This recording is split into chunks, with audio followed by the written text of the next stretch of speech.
Last year, Americans paid $170 billion in credit card interest.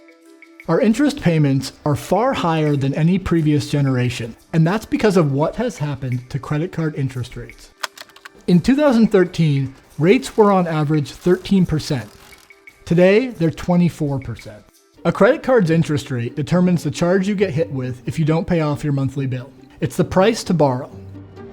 If you're shopping for a credit card, you should really think of the interest rate as the price of the credit card. It used to be extremely uncommon to have what I would call mainstream credit card companies offer interest rates above 30%. Now, many credit card companies do. Elena Botea worked at one of the biggest credit card companies, Capital One, from 2013 to 2018. She says that when she started, Capital One had a policy of not charging anyone, even the riskiest borrowers, more than a 25% rate. But then the company began an experiment. How do you reimagine banking? In the years right before I left, so 2016, 2017, they started to test, well, what happens if we go higher than that? They shifted from 24.9 to 26.9.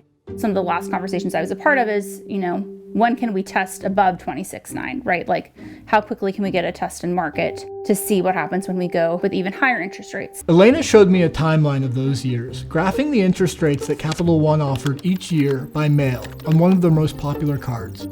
The bars in red are offers with a rate higher than 25%. Prior to 2018, almost nobody was given an interest rate above 25%. Starting in 2018, it starts to be 50-50. And then after 2018, it's sort of this no going back trend. The idea is, how high can you push the upper bound of the price? There are several components of what the cost of a credit card ends up being. I spoke to Adam Rust, a consumer advocate, who explained that a credit card's interest rate is made up of the federal funds rate set by the Federal Reserve. There's that baseline cost, which is the cost of borrowing money. Plus a margin above that set by credit card companies. But then there's what's left over, right? And that's the margin that leads to the profit. So why don't people just switch to a card with a cheaper interest rate? When a customer goes online to search for a credit card, they're taken typically through Google to a website that declares itself to be a comparison site where you can find the best cards.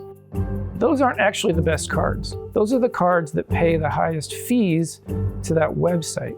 If you click through and fill out an application, that site will earn $100, maybe $200, depending upon the card. That's the business. They're selling you to the banks. Interest rates sounds like something kind of abstract, but what it means is that people have less money to spend on other things.